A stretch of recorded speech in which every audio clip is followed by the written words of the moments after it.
Qué bueno que al estar acá arriba tenemos libertad de tapabocas. Bueno, hermanos, una alegría nuevamente estar con ustedes y haber podido alabar a nuestro Señor juntos, estar orando también. Gracias, Freddy.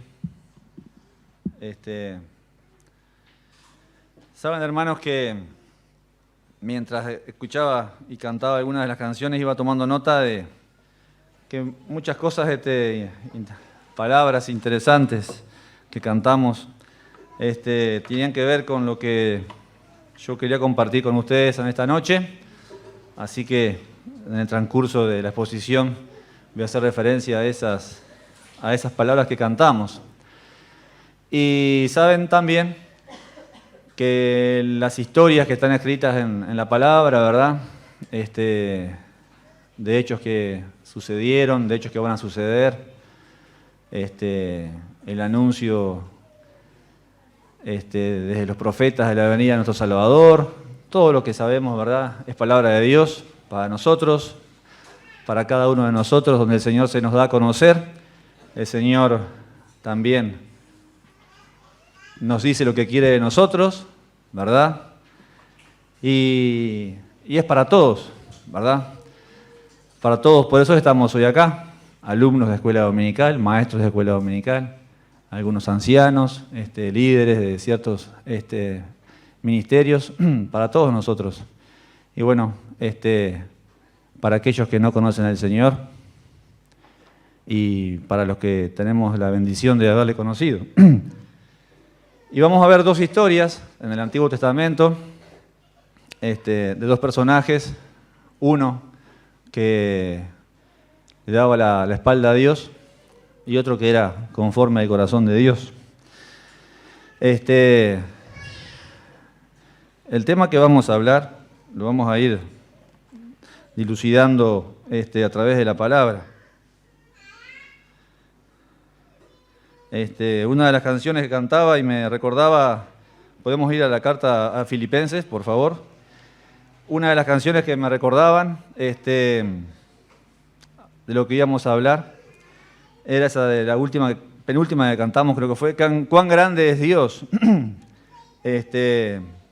Cuán grande es Dios, ¿verdad? También en una parte decía que le adoraremos o le adoramos, no lo recuerdo bien ahora. Pero esto que vamos a ver esta noche tiene que ver en que estas personas, estos dos personajes, en definitiva, en el corazón de ellos estaba el me adorarán a mí, a estos dos personajes. Y vamos a ver este gran eterno Dios, ¿verdad? El creador de todas las cosas, nuestro Salvador, ¿verdad? El omnipotente, el principio, el fin, ¿verdad? Todo lo majestuoso que es Él, nos dio un ejemplo muy grande de una característica de Él, que la encontramos allí en Filipenses capítulo 2, desde el verso 7, dice, sino que se despojó a sí mismo, tomando forma de siervo, hecho semejante a los hombres, y estando en la condición de hombre, dice el verso 8, se humilló a sí mismo, haciéndose obediente hasta la muerte y muerte de cruz. Yo pensaba cuando leía estas palabras, de hace un tiempo ya me daba la idea, ¿verdad?, de que era como el Señor allí en su majestad en el cielo, como que empezó a descender, ¿verdad?, escalón tras escalón, en esta humillación, ¿verdad?, que sufrió nuestro Salvador Jesús. Primero, dejando la majestad, dejando la gloria allí al lado del Padre, desde donde siempre estuvo a su lado, ¿verdad?, tomando forma de siervo, hecho semejante a los hombres, a una de sus criaturas, sabiendo todos los defectos y todas las cosas que iba a tener que soportar, ¿verdad? Teniendo que ser cuidado por una madre, ¿verdad? Dependiente completamente. Luego, bajando otro escalón más, dice, haciéndose obediente hasta la muerte. Y él sabía, siempre supo, ¿verdad? Estaban los planes de Dios, de nuestra salvación, que ese iba a ser su cometido, de venir aquí a la tierra, aparte de pasar sin pecado, como un cordero sin mancha. Y allí bajó otro escalón, ¿verdad? Porque sabía y se hizo obediente hasta la muerte. Y aún bajó otro escalón más, porque no fue una muerte tal vez natural, ¿verdad? Lo justiciaron, digamos, como uno de los reos, ¿verdad? Es una muerte muy cruel que estaba preparada especialmente para hacer sufrir, ¿verdad? Y todo lo soportó por amor a nosotros.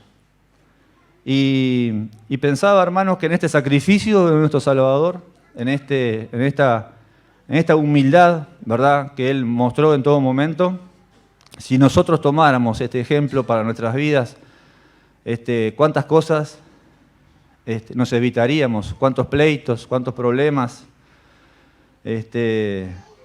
celos, conflictos y cuántas cosas que destruyen la unidad entre nosotros, ¿verdad? La unidad inclusive con aquella familia que tenemos que tal vez no son cristianos y bueno, nosotros justamente a veces el orgullo, que es el tema que vamos a tocar esta noche, nos juega una mala pasada, porque eso está en nosotros. Eso estuvo en el corazón de aquel siervo de Dios, que su corazón era conforme al corazón de Dios, también en él lo estuvo. Dice en Romanos 12:3 que nadie tenga mayor concepto de sí mismo que el que debe tener, sino piense de sí con cordura, ¿verdad? Hablando de la humildad que debe haber en nosotros. En la versión NTV dice, ninguno se crea mejor de lo que realmente es. Sean realistas al evaluarse a ustedes mismos. Dice William MacDonald, Pablo nos apremia a ser humildes en el ejercicio de nuestros dones. Nunca deberíamos tener ideas exageradas de nuestra propia importancia. Tampoco deberíamos tener envidia de los demás. Más bien deberíamos darnos cuenta de que cada persona es singular y de que todos tenemos una importante función que llevar a cabo para nuestro Señor. Deberíamos sentirnos felices en el lugar que Dios repartió a cada uno en el cuerpo. Y deberíamos tratar de ejercitar nuestros dones con toda la energía que Él suple, que el Señor nos da.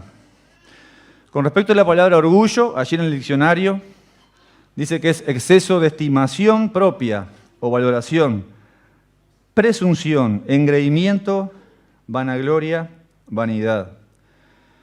Y les invito a ir al libro de Daniel. Esta historia es de unos 600 años antes de Cristo. De las dos que vamos a ver, es la más antigua. Perdón, es la más nueva, quiero decir.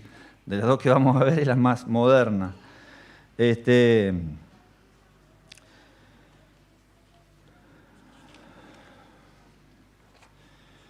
Allí había un rey, ¿verdad? El rey del imperio babilónico, un gran imperio que había en ese momento en el mundo conocido, digamos, que si lo fuéramos a comparar sería mayor aún, ¿verdad?, de lo que es tal vez Estados Unidos hoy en el mundo, ¿verdad?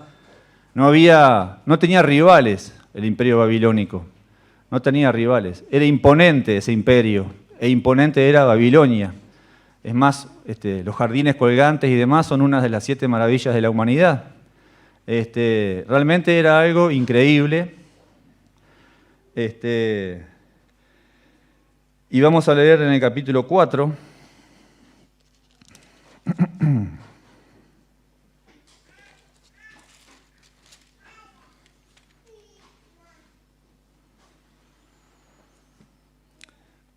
Uno de los problemas grandes que tenía este rey era el orgullo.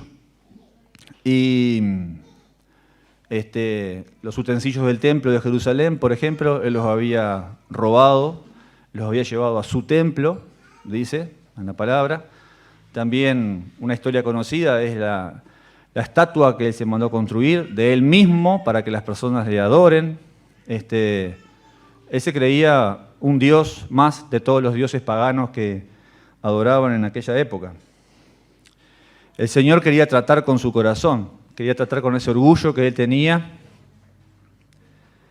y le manda un sueño, ¿verdad? Donde luego Daniel se lo interpreta y le dice justamente que iba a tocar ese orgullo que él tenía y le dice cuál iba a ser, digamos, el castigo que iba a venir sobre él. No fue en el momento del castigo, sino que le da un año, digamos, para que piense lo que estaba haciendo, pero no tomó en cuenta al Señor. Y ahora sí, allí comenzamos en el verso 29, al cabo de 12 meses después que Daniel interpretó su sueño, paseando en el palacio real de Babilonia, habló el rey y dijo, allí estaba mirando todo su imperio, esa gran Babilonia. Dice, ¿no es esta la gran Babilonia que yo edifiqué para casa real con la fuerza de mi poder y para gloria de mi majestad? Aún estaba la palabra en la boca del rey cuando vino una voz del cielo, a ti se te dice, rey Nabucodonosor, el reino ha sido quitado de ti.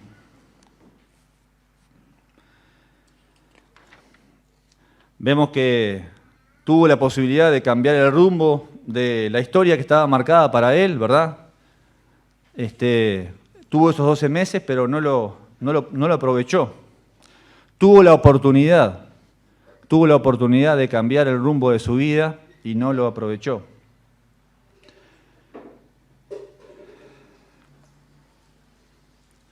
Cuando leemos allí, que leímos recién el verso 30, vanagloriándose este rey, dice, ¿quién edificó Babilonia?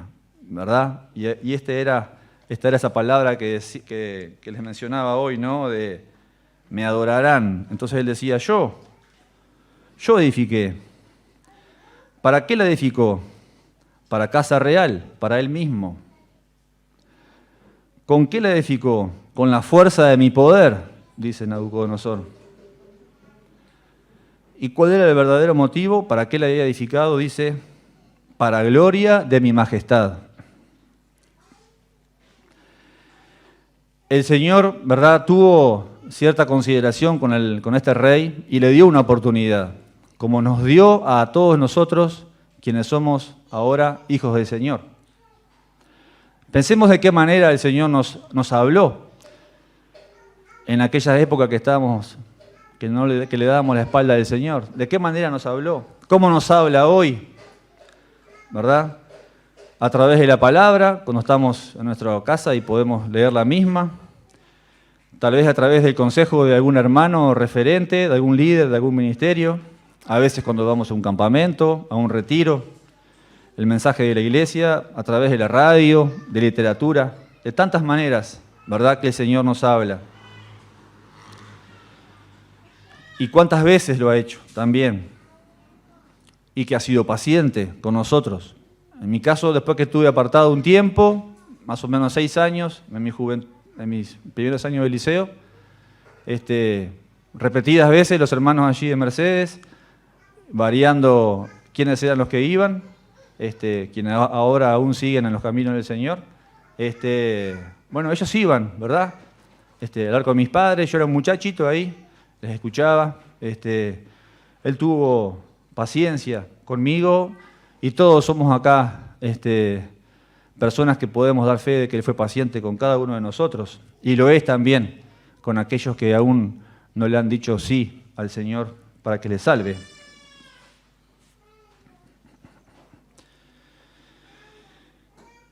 Leímos en el verso 31, ¿verdad? Mientras él se estaba vanagloriando de todo esto, ¿verdad?, el Señor interrumpe, ¿verdad?, ese pensamiento, eso que él estaba mirando y se maravillaba de él mismo, con una terrible sorpresa para él.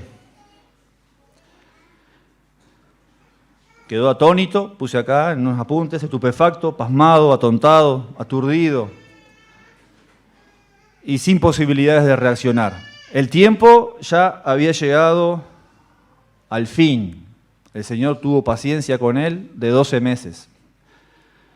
La paciencia la tuvo también con cada uno de nosotros.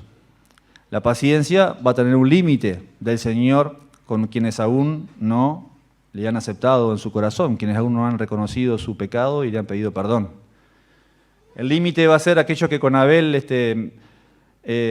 meditábamos el domingo pasado, ¿verdad? El arrebatamiento, cuando el Señor venga a buscar su iglesia, ahí se va a terminar este periodo de gracia. Puede ser ese momento o puede ser la muerte de nosotros. También pensaba que si Dios desaprobó, ¿verdad?, esta conducta de Nabucodonosor, que era enemigo de Dios, enemigo del pueblo de Israel, si Él desaprobó este orgullo de la vida de Él, imagínense, hermanos, cuando viene un sentimiento de orgullo en nuestro corazón, a sus hijos, que tenemos el Espíritu Santo, ¿qué pensará el Señor de nosotros?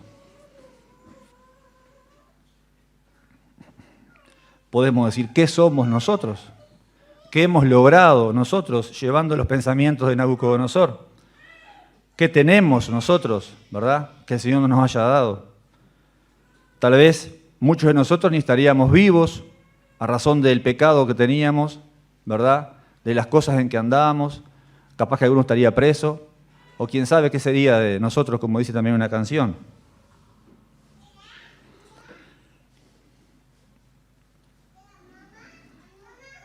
Hablamos de la humildad, ¿verdad?, que debemos tener.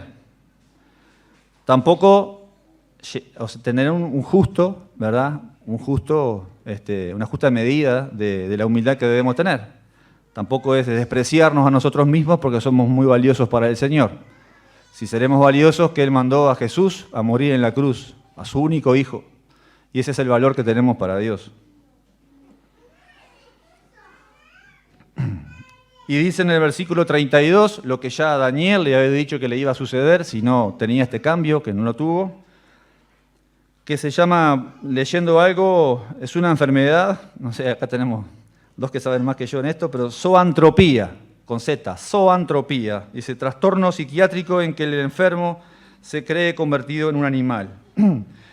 Y si de entre los hombres se arrojarán y con las bestias del campo será su habitación. Y como a los bueyes te apacentarán y 7 tiempos pasarán sobre ti. Esto también el Señor le había dicho, que iba a estar 7 años en esta condición. Hasta que reconozcas que el Altísimo tiene el dominio en el reino de los hombres y lo da a quien Él quiere. En la misma hora se cumplió la palabra sobre Nabucodonosor y fue echado de entre los hombres y comía hierba como los bueyes, y su cuerpo se mojaba como el rocío del cielo, hasta que el pelo creció como plumas de águila y sus uñas como las de las aves. Estaría, ¿verdad? Imagínense pasando el tiempo, una persona ya, creo yo, desnuda entre los animales, se creía un animal más, ¿verdad?, tratando de andar sobre 4 apoyos, allí, agachado, como un cuadrúpedo. Dice que el rocío del campo era lo que lo bañaba. Sus pelos, decía, como plumas. Yo me imaginaba, tal vez como rastas, tal vez, ¿no?, que creo que de la misma suciedad que se forma el pelo así. Y tantas cosas, ¿verdad? Todo lo que le pudo provocar el vivir así tanto tiempo. Tal vez mismo su aparato digestivo, esto en sí que no entré mucho, pero comiendo hierba del campo permanentemente, ¿verdad? Su andar, ¿verdad?, su esqueleto, su columna de andar sobre 4 apoyos, cómo le habrán quedado las manos, las rodillas. Estaría realmente muy lastimado, ¿verdad?, de estar viviendo así 7 años. Y era aquel que decía cosas tan maravillosas de sí mismo, ¿no? Y que algunas de ellas aún están hasta la actualidad.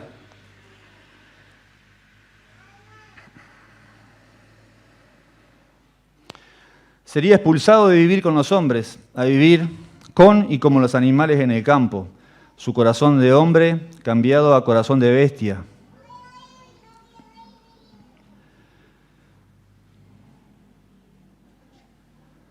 ¿Hace cuánto tiempo el Señor viene hablando a nuestro corazón, verdad? Cada uno puede dar una respuesta a esto.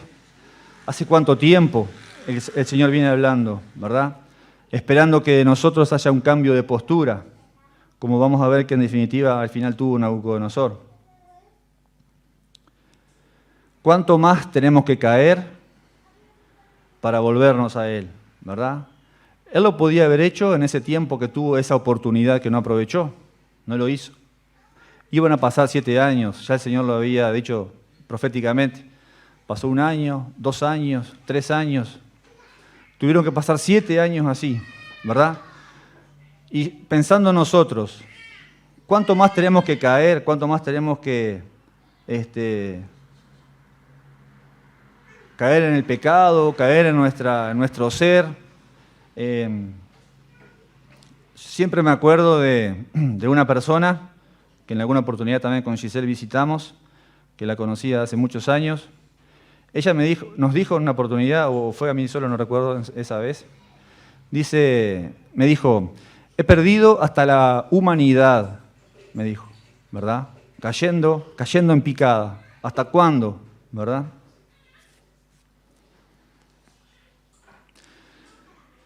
Y bueno, acá viene lo que tal vez, no sé si la mayoría, capaz que no comparte mi pensamiento. Yo creo que Nabucodonosor aquí llegó a la conversión.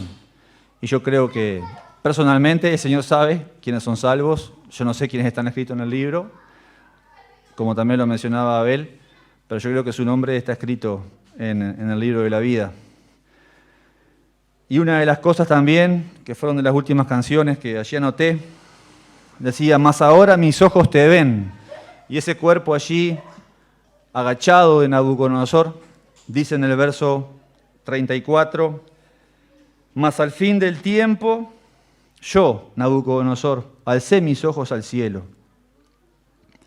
y mi razón me fue de vuelta, y bendije al Altísimo, y alabé, y glorifiqué al que vive para siempre, cuyo dominio es sempiterno, y su reino por todas las edades.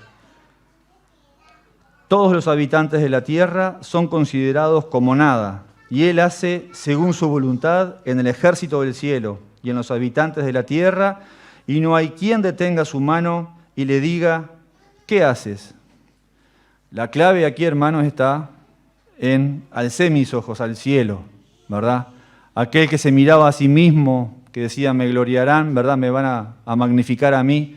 Bueno, pudo el Señor al fin y al cabo de esos 7 años tratar con su corazón, con esa semilla de orgullo que había germinado y estaba tan grande esa planta, la pudo arrancar de su corazón.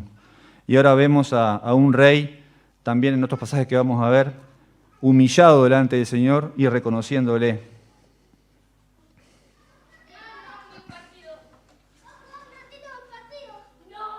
Dice, reconocer con humildad que es Dios quien tiene el dominio eterno, quien gobierna el reino de los hombres para siempre. Todos los habitantes son insignificantes a su lado, que a quien Él quiere da el reino, y su voluntad se hace en el cielo y en la tierra. No hay quien le detenga ni le cuestione lo que hace. Si vamos a 3 versículos más arriba, lo que veíamos hoy, de cuando se glorificaba a sí mismo en el verso 30, ¿qué diferencia? ¿Qué contraste? ¿Qué diferencia entre el antes, el alzar los ojos al Señor y lo que es ahora? Esa misma diferencia el Señor quiere hacer en las vidas de aquellos que aún le dan la espalda a Dios. El Señor quiere tocar tu corazón, quiere sacar toda aquella cosa que te separa de Él, ¿verdad? Y va a hacer una transformación en tu vida como la ha hecho en la vida de los creyentes. Lo que era el antes y lo que es el después de reconocer al Señor como tu Salvador. Y nosotros, hermanos, también deberíamos tener este mismo cambio de lo que éramos antes a lo que somos ahora. Esto debería ser así, ¿verdad?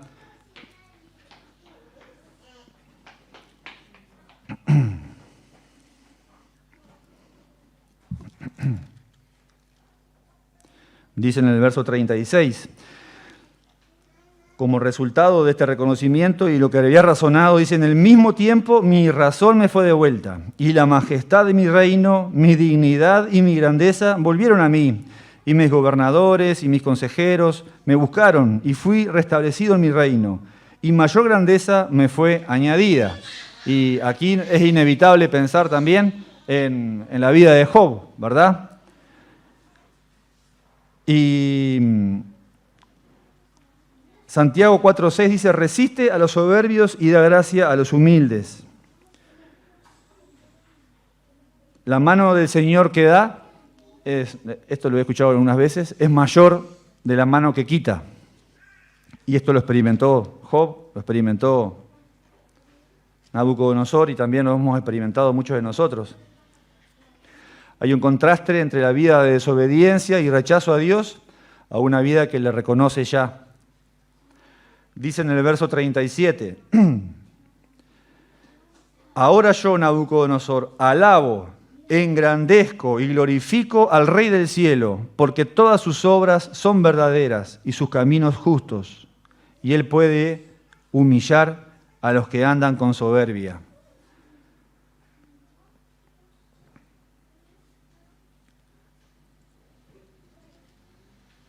Él lo experimentó en carne propia. Y esto debería ser también una consecuencia del agradecimiento nuestro por la obra que el Señor ha hecho por nosotros, el agradecimiento de sus hijos, ¿verdad? Alabarle, engrandecerle con nuestra vida, glorificarle a Él con lo que somos, con lo que hacemos. Y estos eran pensamientos del corazón de Nabucodonosor.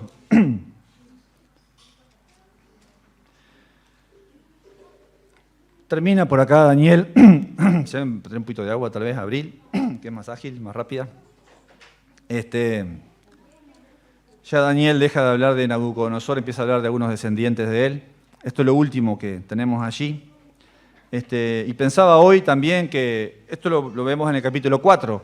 En el capítulo 3 es cuando nos habla de esto de la estatua que él se mandó a hacer para que le adoraran, ¿no? Y miren qué hermoso lo que Nabucodonosor dice antes de introducir su historia, porque esto fue lo que leímos, el testimonio de Nabucodonosor, contado por Nabucodonosor, ¿verdad? Pero hay unas palabras que él manifiesta antes de contar su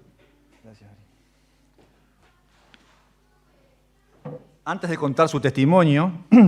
Él dice estas palabras. En el verso 2 dice, conviene que yo declare las señales y milagros que el Dios Altísimo ha hecho conmigo.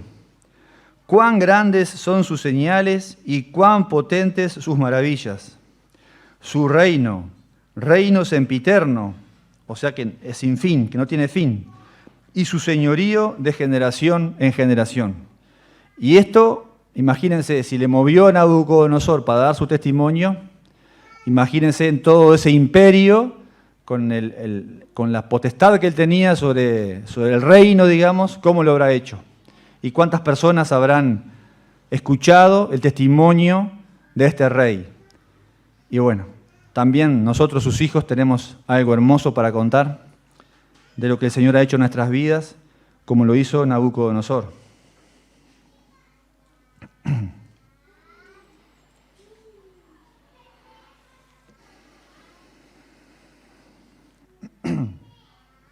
Acá puse algo como que luego de su experiencia lo comparte con el resto, no se calla. ¿Engrandecemos nosotros a Dios con nuestras vidas? ¿O hay veces que lo dejamos chiquito en lugar de engrandecerlo con lo que hacemos y con lo que Él es para nosotros también? Por aquí la historia de este personaje, y ahora vamos a un personaje aún más antiguo, 400 años antes, sería unos 1000 antes de Cristo aproximadamente.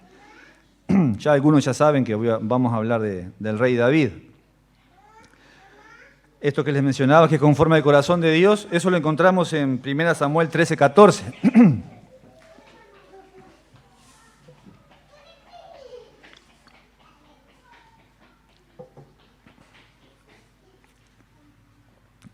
Vamos a leer en Primera de Crónicas.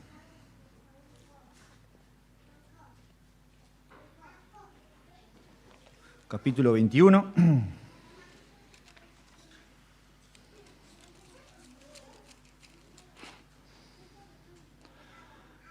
Creo que hace 30 minutos que empecé, me parece.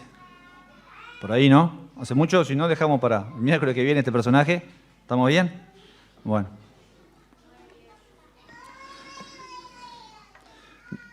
Primera Crónicas, capítulo 21. Vamos a leer, vamos a ir también de a poco como hoy. El verso 1 y 2 dice: Pero Satanás se levantó contra Israel e incitó a David a que hiciese censo de Israel.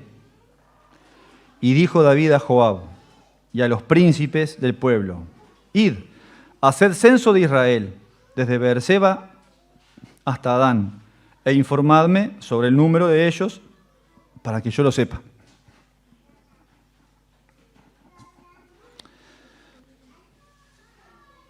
Uno podría decir, ¿qué hay de malo con hacer un censo? ¿Verdad? Aparentemente es algo que lo podía haber hecho, lo podía haber mandado a hacer, ¿verdad? Era el rey. Allí mandó a su general, Joab, para que le trajera esta información. Pero aquí también el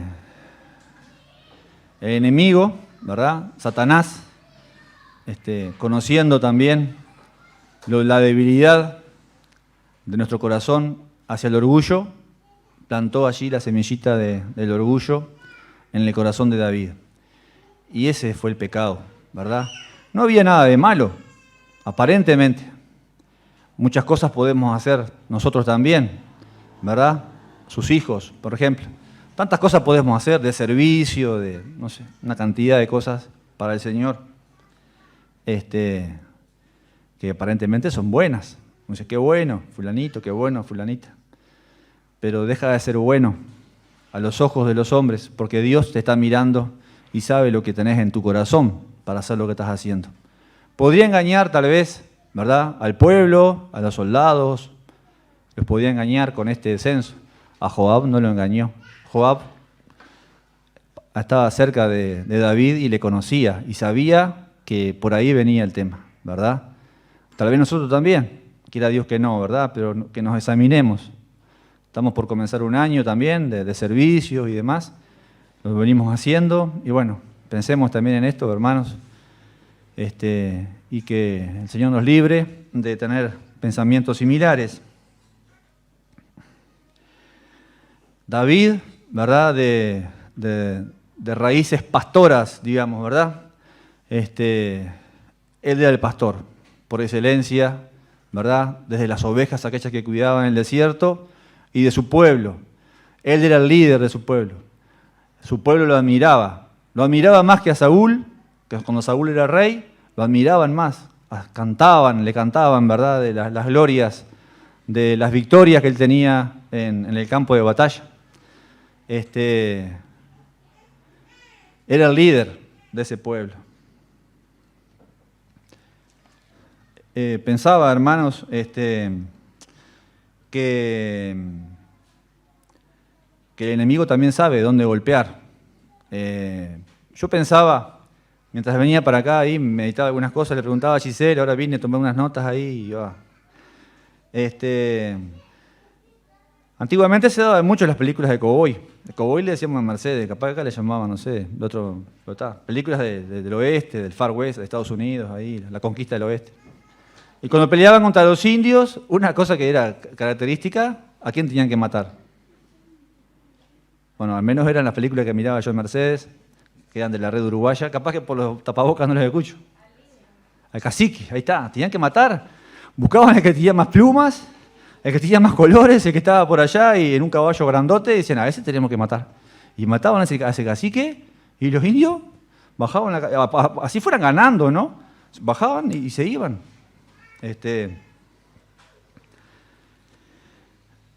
Han evolucionado los ejércitos. Obviamente que David tenía sus generales de ejército y demás, pero muchas veces cuando en la antigüedad, cuando mataban al rey, se creía casi que perdida y se dejaba de pelear. Hoy por hoy no es así, ha avanzado esto. Y también un versículo allí que le pedí a Giselle que me buscara mientras veníamos en el auto, que me acordaba. No recordaba en qué cita estaba, tampoco en la primera parte del versículo me acordaba. Se los leo, si quieren tomar nota, está en Proverbios capítulo 11, verso 14. Dice, donde no hay dirección sabia, caerá el pueblo, mas en la multitud de consejeros hay seguridad.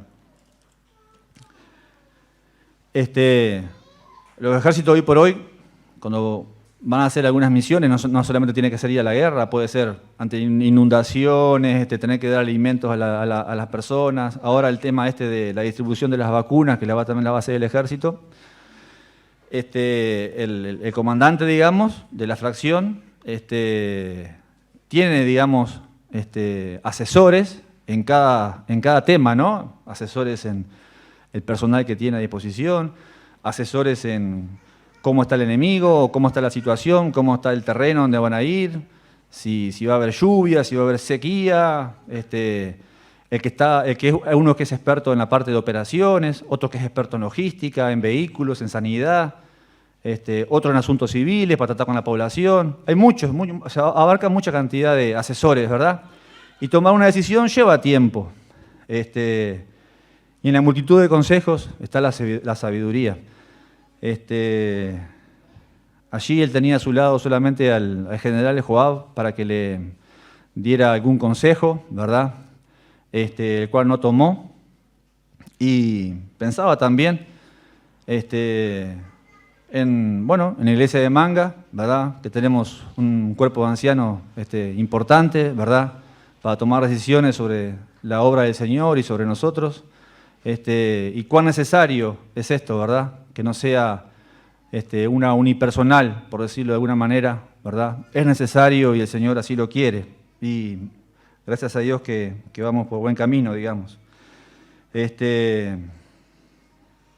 También, una cosa que me anoté, ¿verdad? Es que tentando a David, ¿verdad? Satanás hizo que David, en definitiva, se convirtiera en un instrumento de Satanás, y vemos que fue para destrucción del pueblo. Cayó juicio sobre el pueblo, ¿verdad? Como lo vamos a ver en instantes.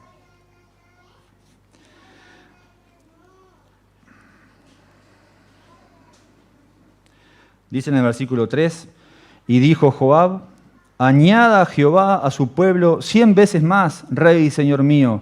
¿No son todos estos siervos de mi señor? ¿Para qué procura mi señor esto que será para pecado a Israel?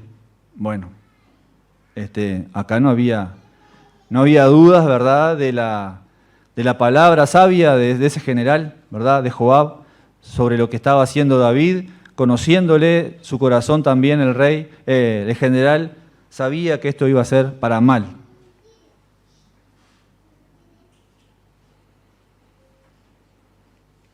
También que este pecado, ¿verdad?, iba a afectar al reino, ¿verdad? No iba a afectar solamente a David, sino iba a afectar al resto de su gente, del reino. Advierte al rey.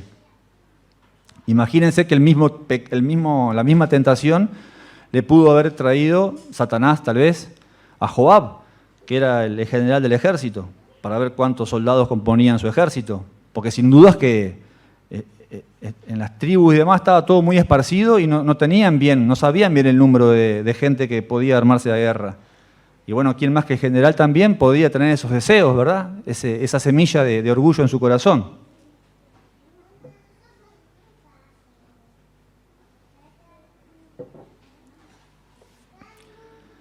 Y bueno, David tuvo la oportunidad también acá. La misma oportunidad que tuvo Nabucodonosor, pero el resultado fue el mismo resultado que Nabucodonosor. Dice en el verso 4, mas la orden del rey pudo más que Joab. Salió por tanto Joab y recorrió todo Israel y volvió a Jerusalén y dio la cuenta del número del pueblo a David. Nosotros hermanos también, ¿verdad? Cuando nos enfrentamos a una tentación, no es que, digamos, está perdida la batalla. No, ahí tenemos todos un instante. Ahí tenemos todos un instante para decir, escucho el Espíritu Santo que me está hablando, o lo apago y hago lo que yo quiero. Esa oportunidad la tenemos todos los días muchas veces al día.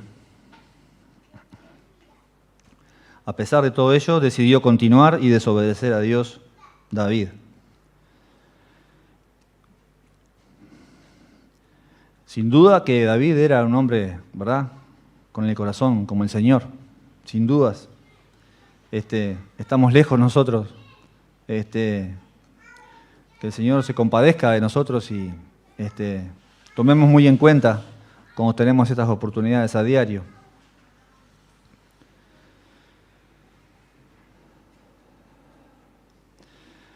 También, como Joab le dijo al rey y el rey sabía, esta desobediencia iba a traer consecuencias.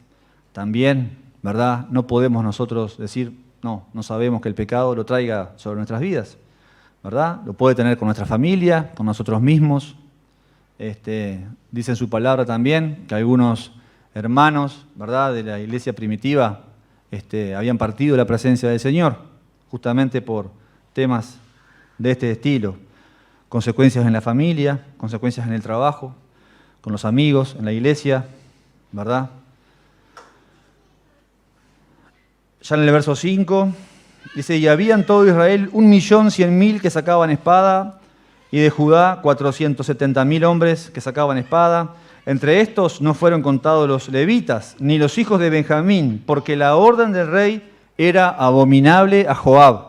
Joab ni siquiera se animó a dar exacto cumplimiento a la orden, digamos.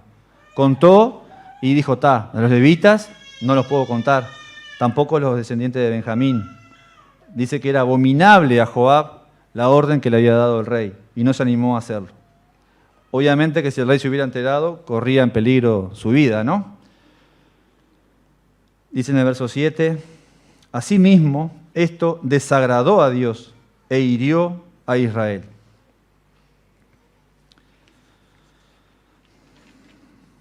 Vieron que ahí no se habla de personas, no sé, alfareros, capaz que si tenemos 2 minutos podemos mirar un video que traje, pero no va a dar definitivamente el tiempo. Hablaba de gente que calzaba su espada, ¿no? Eran de soldados, era para saber el poderío militar que tenía. Eso es lo que quería saber el rey. Y como para que se den una idea de lo que son 1.570.000 soldados, el ejército uruguayo tiene 15.000. Y no son todos soldados, hay muchos que son administrativos. Si los pusiéramos en formación así uno al lado del otro, más o menos como si alineados para la batalla, con todo el equipo que tenían, requería 1 metro más o menos cada uno para todo su porte. ¿Saben la fila de cuánto sería? De 1.570 kilómetros, esos soldados puestos así en fila. Si uno quiere ir y pasarles revista y contarlos uno por uno, para ir a caballo, van a ir, digamos, muy lento, les llevaría 14 días a caballo sin parar para poder pasar por todos y verlos. Dice en otra parte allí en la palabra, en Samuel, que este censo le llevó 9 meses y 20 días a Joab. Y este era el orgullo que tenía David, ¿verdad? Y si pensamos en aquel David, tantos años hacia atrás, ¿verdad?, enfrentando a Goliat con unas piedras, enfrentando a leones y osos, ¿verdad?, con sus manos y un palo, uno dice, ¿qué pasó? ¿Qué pasó? Y ninguno de nosotros escapa a las acechanzas del enemigo, que está como león rugiente alrededor, buscando a quien devorar. Ninguno se escapa. De todas las personas que mencioné hoy al comenzar la reunión, la palabra, digamos. Y dice también en el versículo 7 que este hecho de David hirió a Israel. Hirió a Israel. El pueblo de Dios, ¿verdad?, sufrió las consecuencias del pecado de este líder, de este pastor de ese pueblo, del rey. Me llama mucho la atención cómo empieza el versículo 8. Entonces, dijo David a Dios, he pecado gravemente. Pero no podemos saltear el versículo 7. Asimismo, esto desagradó a Dios e hirió a Israel.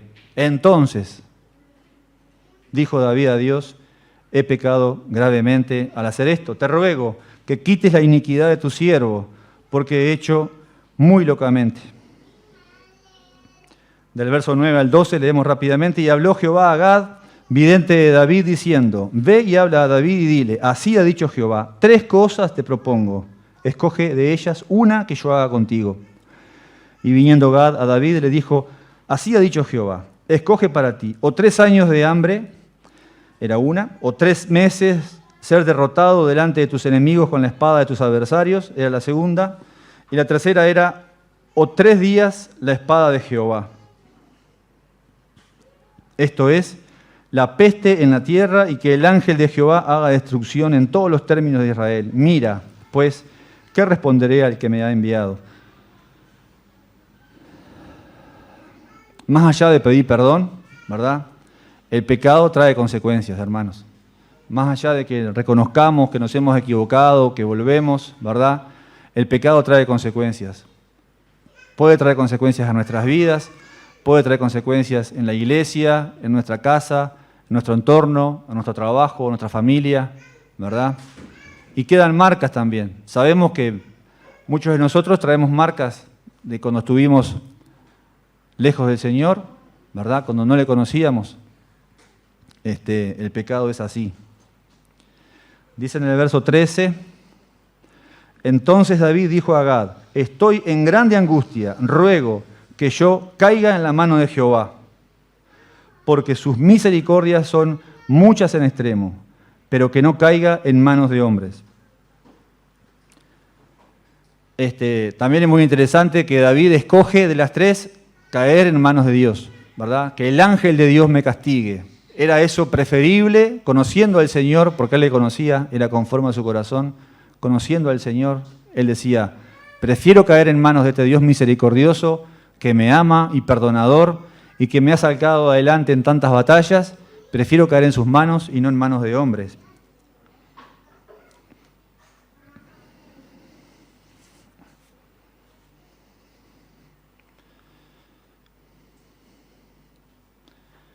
Y en el verso 15 dice, y envió Jehová el ángel a Jerusalén para destruirla. Pero cuando él estaba destruyendo, miró Jehová y se arrepintió de aquel mal. Y dijo al ángel que destruía, basta ya, detén tu mano. Vaya si David era conforme al corazón de Dios y sabía y lo conocía. El ángel de Jehová estaba junto a la era de Ornán Jebuseo. Igual unos cuantos miles de israelitas murieron, pero el Señor detuvo la mano del ángel que destruía. También pensaba nosotros, ¿no? A veces, en algunos momentos nos toca impartir cierta justicia. Puede ser, no sé, el maestro de la escuela dominical allí con los adolescentes o con los niños, en nuestro trabajo, con nuestros hijos. Tal vez tener que impartir justicia en muchos ambientes, ¿verdad? Si somos así de esa manera, ¿verdad? Muy buenos y misericordiosos como el Señor para hacerlo.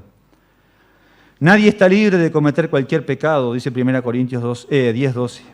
Ni David, con tantos años al servicio de Dios y habiendo ya experimentado la caída, perdón y restitución, ya al final de sus años, con toda la sabiduría y conocimiento del Señor.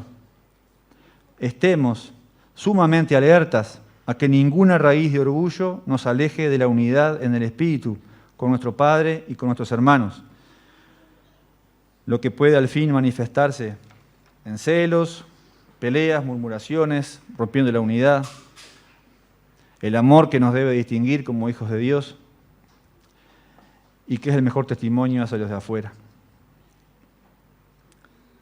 Solamente basta hacer una pequeña puntualización de las cosas más importantes. Primero, que el mensaje era para todos, ¿verdad? Como lo mencioné al comienzo. Dios trata con ambos tipos de personas que hay en el mundo, los que le han dado la espalda a Dios y aquellos que han aceptado a Jesús como su Salvador. En tu orgullo enceguecido, así como estaba Nabucodonosor y estaba David, En ese lugar donde estás, allí el Señor te habla. ¿De qué maneras lo ha hecho? Tanto tiempo, cuántas veces. Las consecuencias también, pensando en las marcas, las cicatrices que quedan. Y pensando también en la oportunidad que nos da el Señor, que abre los ojos, quiebra el orgullo, ve donde nos encontramos, que provoque en nosotros el arrepentimiento, reconocer al Dios Altísimo, un cambio de postura y alzar nuestros ojos al cielo, como lo hizo Nabucodonosor. El Señor te está dando también una oportunidad, así como lo mencionamos, ¿verdad? Pero ¿cuánto tiempo más? ¿Cuántas veces más va a tener que hablarte el Señor? ¿Cuánto más tenemos que caer, ¿verdad? Dándole la espalda al Señor, para alzar la mirada hacia Él, hacia nuestro Salvador, y verle a Jesús allí en la cruz muriendo por nosotros.